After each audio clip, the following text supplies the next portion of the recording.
दोस्तों, आज बात करूंगा उस महान व्यक्ति के विषय में जिसका जन्म हुआ 1891 में। रत्नागिरी नाम का स्थान, महाराष्ट्र की भूमि, जहां जन्म हुआ एक सक्सेसफुल, एक पावरफुल, एक इंटेलिजेंट, एक ग्रेटफुल दलित लीडर था। वो थे डॉक्टर भीमराव रामजी अंबेडकर। छोटे थे तो इनकी माता का देहांत हो गया। बचपन में ही इनको एक आतंकित पीड़ा कर देने वाली कठिनाइयों के दौर से गुजरे।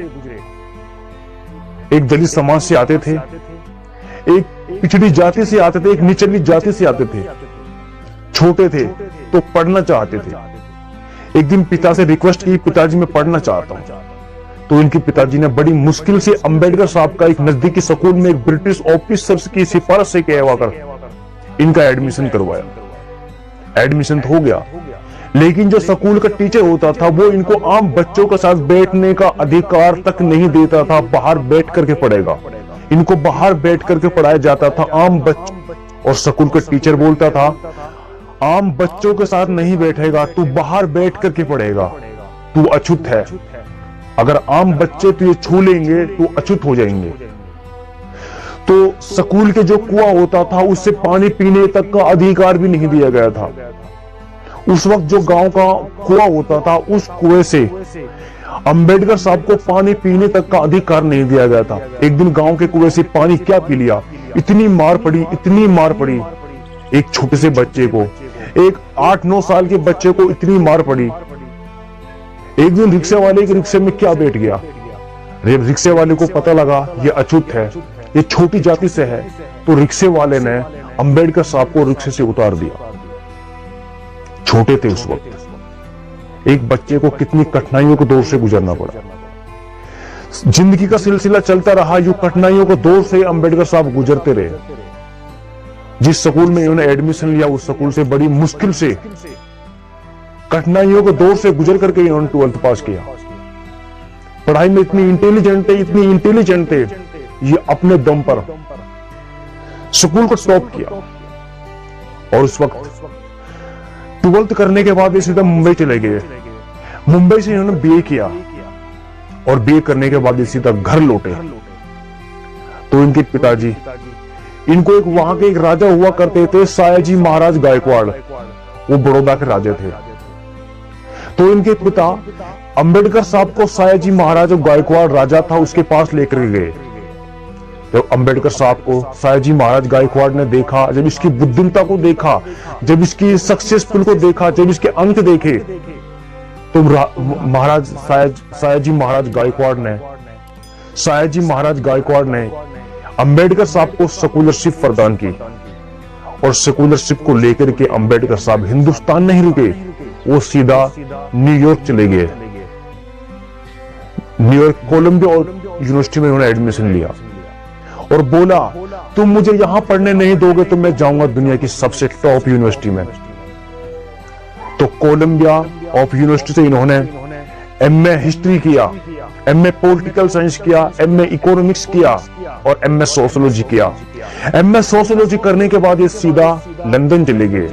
तो लंदन से इन्होंने एमएससी किया, लॉ किया और फिर इसके बाद 2 किताबों पर डॉक्टरेट किया। द रूपी नाम की 2 किताबों पर डॉक्टरेट किया।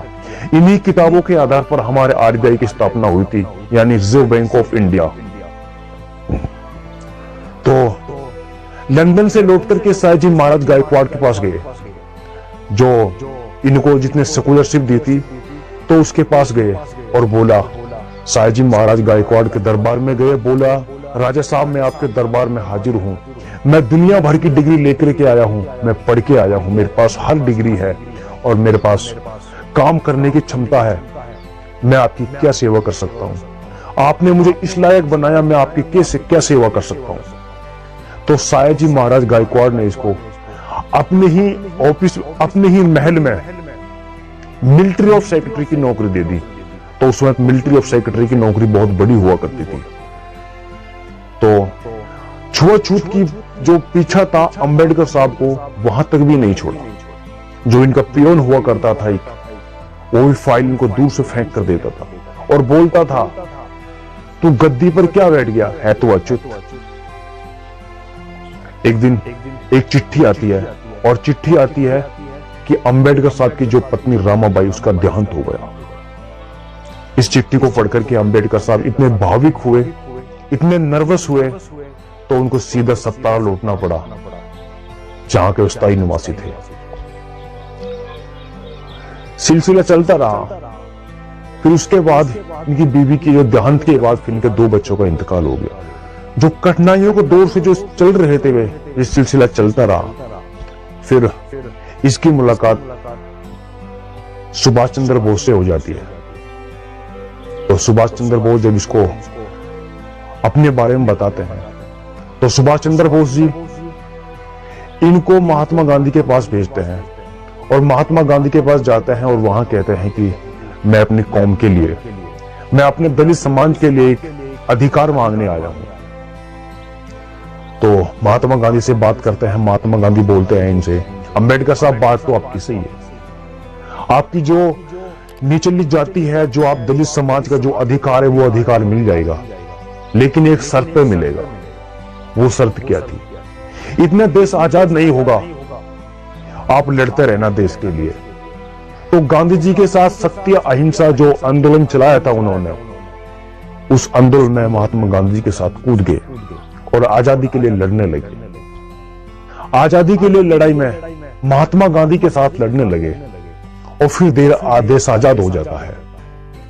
और जब देश आजाद होता है तो पंडित जवाहरलाल नेहरू जी देश की कैबिनेट की मंत्रिमंडल की लिस्ट लाते हैं और उस मंत्रिमंडल की लिस्ट में अंबेडकर साहब का नाम नहीं है। और जब नेहरू जी उस लिस्ट को दिखाते हैं महात्मा गांधी को, जब उस आजाद भारतीय कैबिनेट की मंत्रिमंडल की लिस्ट को महात्मा गांधी को दिखाते हैं, महात्मा गांधी उस लिस्ट को पढ़ते हैं और कहते हैं, नेहरू जी ये तुम्हारी कैबिनेट की लिस्ट नहीं है, ये आजाद भारतीय कैबिनेट है, इसमें अंबेडकर साहब का नाम क्या है, कहां है? उस लिस्ट में अंबेडकर साहब का नाम नहीं था। तो महात्मा गांधी ने उस लिस्ट को स्वीकार नहीं किया। कहा, पंडित जवाहरलाल नेहरू जी आप इस लिस्ट को दोबारा बनाकर लेकर आइए, मैं इस लिस्ट को मानता नहीं हूं, इसमें अंबेडकर साहब का नाम होना चाहिए। क्योंकि उस वक्त अंबेडकर साहब एक इंटेलिजेंट व्यक्ति थे, एक सक्सेसफुल व्यक्ति थे, एक ऐसे व्यक्ति थे जो बैरिस्टर थे, एक ऐसे व्यक्ति थे जिनके पास सबसे ज्यादा डिग्रियां थी। तो अंबेडकर साहब का जो नाम था वो ब्रिटिश सरकार में भी था। ब्रिटिश सरकार के जो हर एक ऑफिसर होते थे वो अंबेडकर साहब को सैल्यूट करते थे। वो अंबेडकर साहब की जो बुद्धिमत्ता होती थी वो उसको सैल्यूट करते थे। जब कैबिनेट की मंत्रिमंडल की लिस्ट लेकर के आए पंडित जवाहरलाल नेहरू, उस लिस्ट में अंबेडकर साहब का कानून मंत्री के तौर पे इनको नवाजा गया था। इनको उस आजाद भारत में कैबिनेट की मंत्रिमंडल की लिस्ट में कानून मंत्री बनाया गया था। और फिर 6 महीने बाद इसको संविधान का चेयरमैन ही बना दिया गया था। अंबेडकर साहब वो अंबेडकर साहब है जिसने अपने हाथ से देश का संविधान लिखा। देश का संविधान ऐसे लिखा आज भारत के संविधान को सबसे बड़ा संविधान माना जाता है। भारत का संविधान अंबेडकर साहब ने उस वक्त हर मस्जिद के लिए, हर मंदिर के लिए, हर चर्च के लिए, हर गुरुद्वारे के लिए, ये संविधान दुनिया का ऐसा सबसे बड़ा संविधान है, इस संविधान से सबका भला होगा। आज उसी के संविधान को जो चकनाचूर किया जा रहा है वो आपके सामने है। किस प्रकार से देश के संविधान की धज्जियां उड़ाई जा रही है।